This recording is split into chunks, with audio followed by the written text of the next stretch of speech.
young woman? What does she want? She says you'll be glad to see her when you know why she's here. She's a bit of a ragamuffin, sir. I would have sent her away, only I thought you wanted her to talk into your machines. I hope you don't mind, but you see such queer people sometimes. You'll excuse me, I'm sure, sir. Oh, that's all right, Mrs. Pierce. Does she have an interesting accent? Oh, something horrible, really. I don't know how you can take an interest in it. Show her up, Mrs. Pierce. What a bit of luck. I'll show you how I make records. We'll set her talking, and I'll take it down first in Belle's visible speech, then in broad Romic, and then we'll get her up on the phonograph so you can hear her as often as you like, with the written transcripts right in front of you. This is the young woman, sir. Why, this is the girl I jotted down last night. She's no use. I've got all the records I want of this Lisengrove lingo, and I'm not going to waste another cylinder on it. Scram, I don't want you. Don't you be so saucy! You ain't heard what I come for yet. Did you tell him I came in a hack?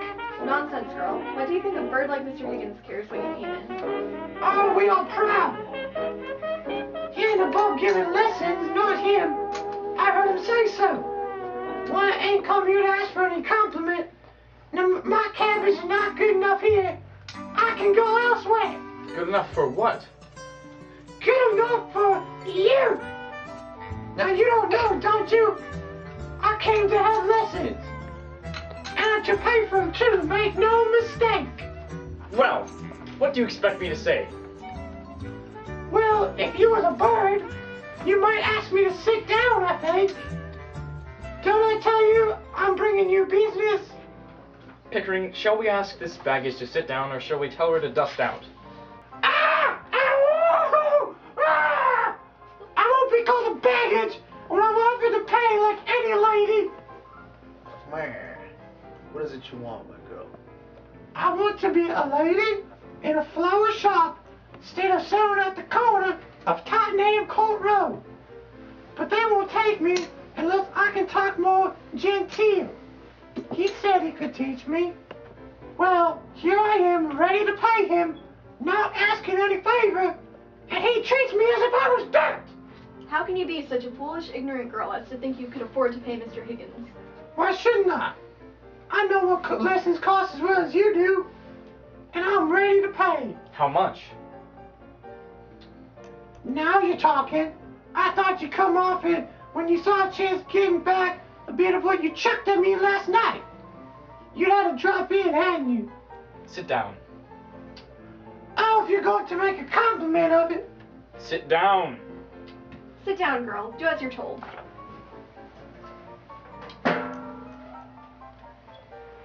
Ah!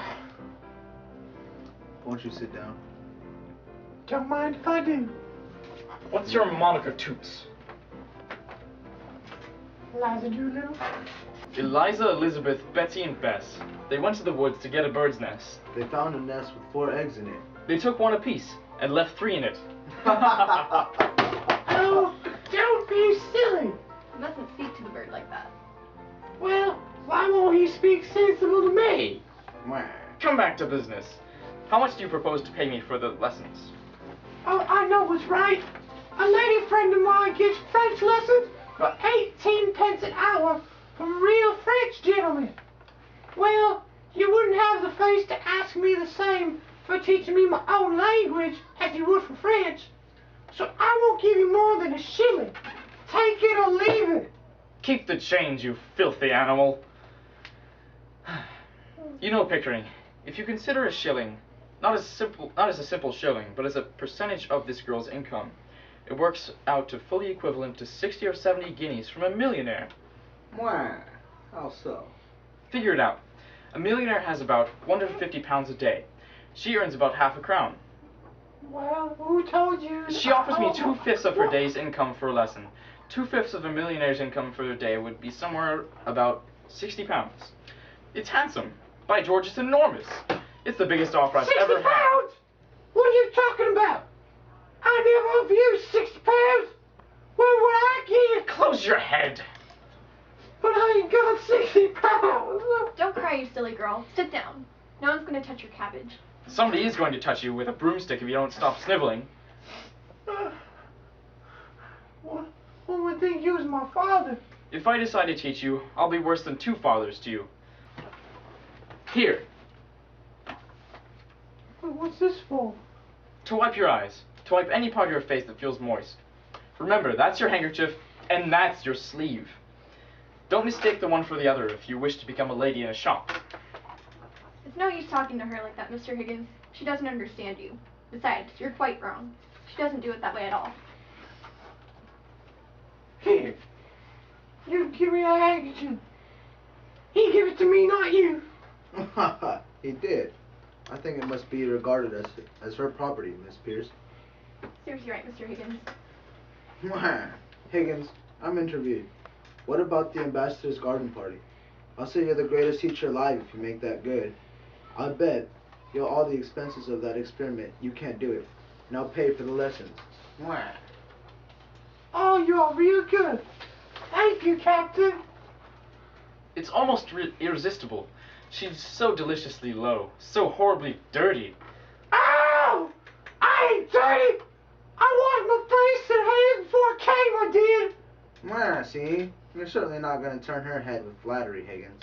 Oh, don't say that, sir. There's more ways than one of turning a girl's head. And nobody can do it better than Mr. Higgins, though he may not always mean it. I do hope, sir, you won't encourage him to do anything foolish. What is life but a series of inspired follies? The difficulty is to find them to do. Never lose a chance. It doesn't come every day.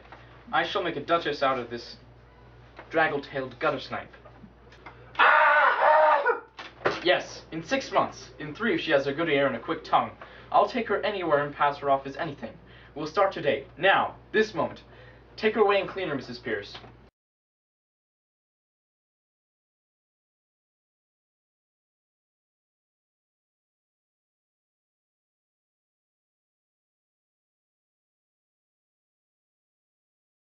I do.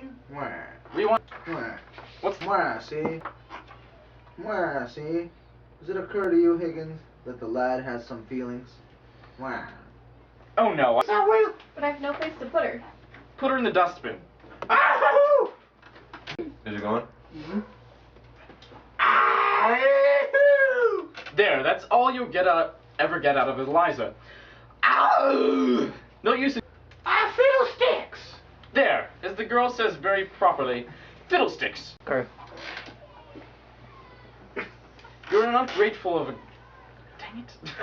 What's it? Oh, okay, there's no space. Okay. Yeah, you're good whenever. You're an ungrateful sap of... Oh, pay her whatever is necessary. Put it down. Have some chocolates, Eliza.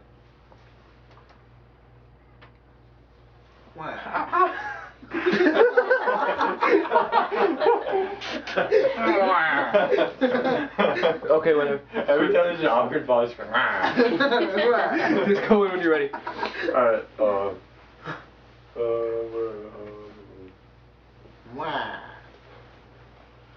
Alright, ready? Snacking the chocolate cream. How do I know? Okay. How do I know what might be in them? I've heard of girls being drugged by the like of you. Trust me, Eliza. I'll eat one, you eat the other.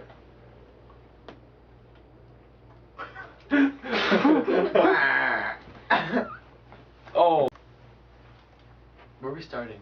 I'm just trying to, how do you know, how do I know what might be in them again? Yeah, okay, go. Alright. How do I know what might be in them? I've heard of girls being drugged by the like of you.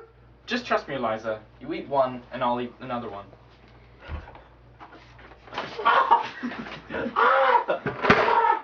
You shall have boxes of them, barrels of them every day. You shall live on them, eh? I